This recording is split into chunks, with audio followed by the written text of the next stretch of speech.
வாக்காளர் உறுதிமொழி. இந்திய குடிமக்களாகிய நாங்கள் ஜனநாயகத்தில் உறுதியான நம்பிக்கை கொண்டு நமது நாட்டின் ஜனநாயக மரபுகளையும் சுதந்திரமான நியாயமான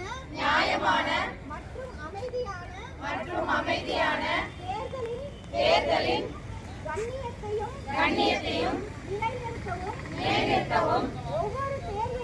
ஒவ்வொரு தேர்தலிலும் அச்சமின்றி மதத்தின் தாக்கம் இல்லாமல் வாக்களிப்போம் என்று உறுதியளிக்கிறோம்.